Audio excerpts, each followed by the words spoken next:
Welcome.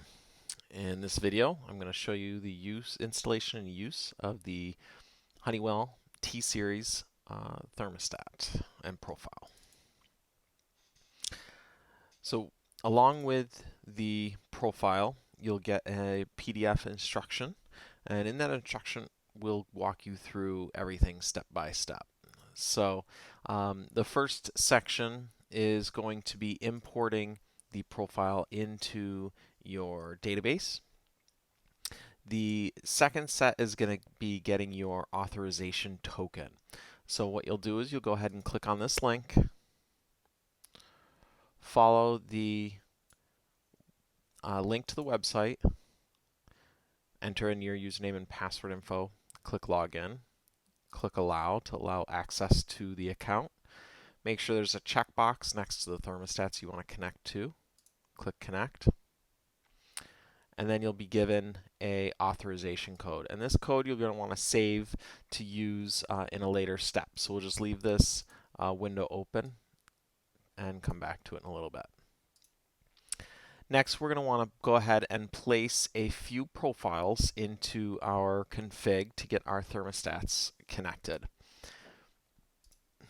So we want to search for GTS, and we're going to want to place a CLI bridge profile and put that IP address in it. We're going to also want to place a script bridge profile and put the actual IP address of the host, and then we're going to put one and only one T-Series profile. Even though there's multiple thermostats, we're just communicating to the cloud once, and then we'll put addresses in there for each thermostat. The addresses are not the IP addresses, so we'll come back and show you how to do that. So let's go ahead and place all these components on our in our config. So let's make sure we have the right host in here.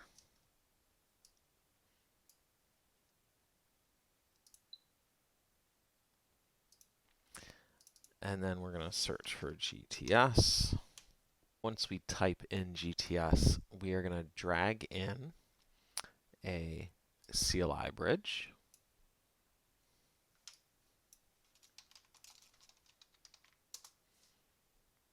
Script bridge.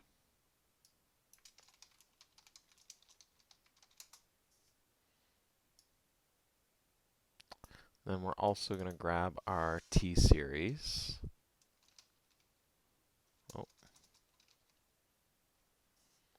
Profile.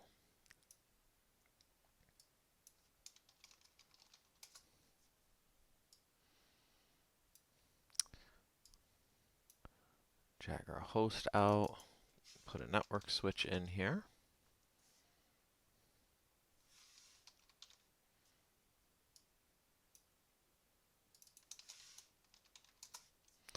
And now we can start making our connections. Now, in the instructions, I tell you specifically which IP addresses need to go onto each wire. Also, here in the notes of each profile, it will tell you the IP address that needs to go on it. So we will go ahead and make these connections.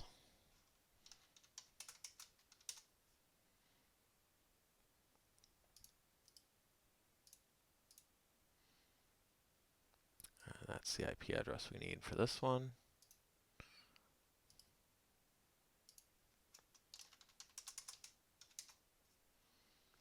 And for this last one, we actually need the IP address of the host to be in there.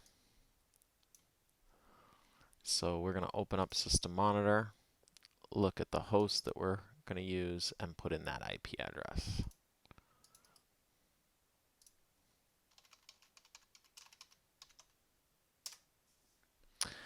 Now, one other thing that we have to do is in the script bridge profile, we need to enter a zone name into the host field.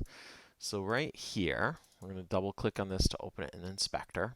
And under the host name, we need to enter a zone, and it doesn't matter which zone, but it has to be an actual zone, not a shared zone.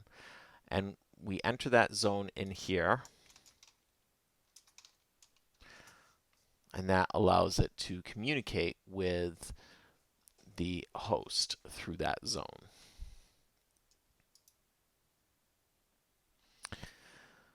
Once we've done all of that, we go into our Honeywell profile, and under state variables, we're going to enter our authorization code. And that was the code from our website over here. I'm going to copy this, and I'm going to paste it right in here under initial value. Now that that's in there, we can then save this. Let's change the host name.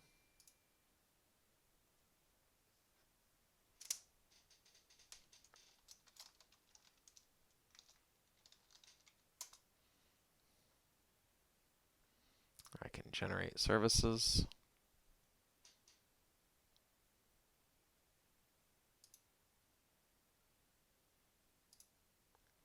And upload.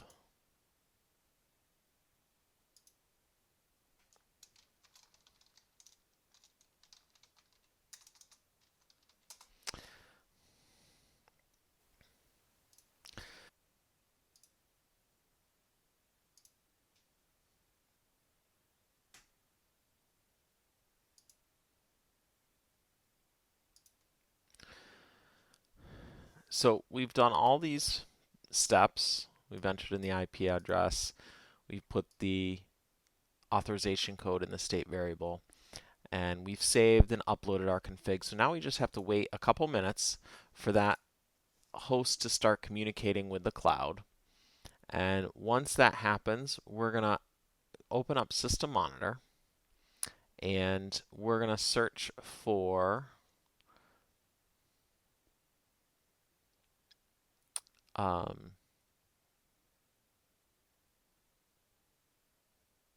thermostat name right here.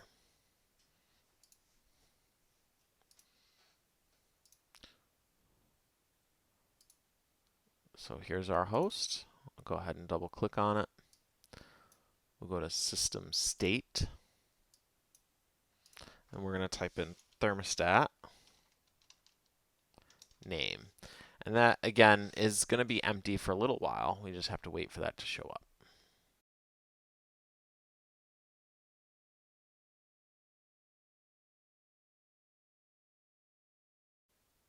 Now, if we waited a while and things aren't showing up, we can always go ahead and check on the component status. And what we want to make sure is that none of these are bold. So right now we see Honeywell is bold, which means it's not communicating. So we can just double check to make sure that things are accurate. Now we just saw this go away and not be bold, and now it's actually communicating. So if we go back to system state, there we go. Our thermostats just showed up.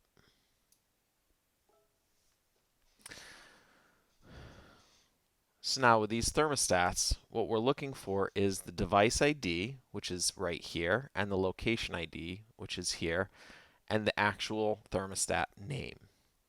And all that information is right here in this picture: device ID, location name.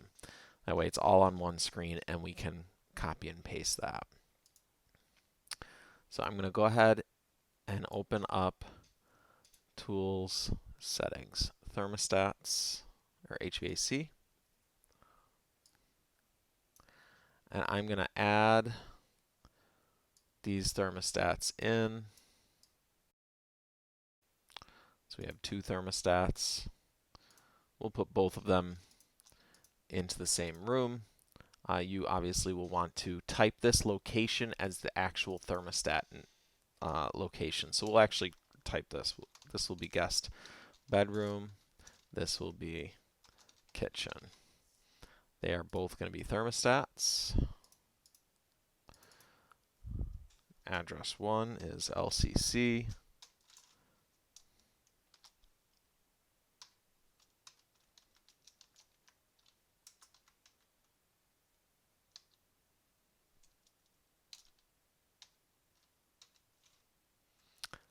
And the other one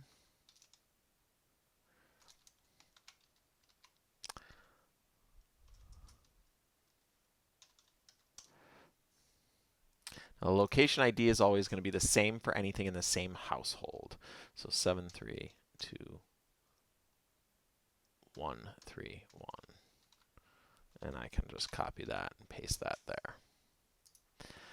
Now, once you've done this, you're going to want to go into the zone map, the Savant app zone map, and make sure that the thermostats, which is right here, guest bedroom, kitchen, the thermostats, are showing up in the zones, the Savant zones, right here in blue that you want. So you wouldn't have the kitchen thermostat showing up in a bedroom, so you would uncheck it. But if you go through and have a thermostat that's unchecked in every zone, it will actually show up in every zone. So you want to make sure that if you have a thermostat that maybe doesn't have a zone dedicated to it, that you create a zone for all the rest of the thermostats, the extra thermostats. So once we're done with that, we're going to go ahead and click Done. Click Done here. We're going to generate our services and upload again. And once you upload, you should be all set and everything communicating through the app. If you have any questions or issues, please reach out and I'm happy to help. Have a great day.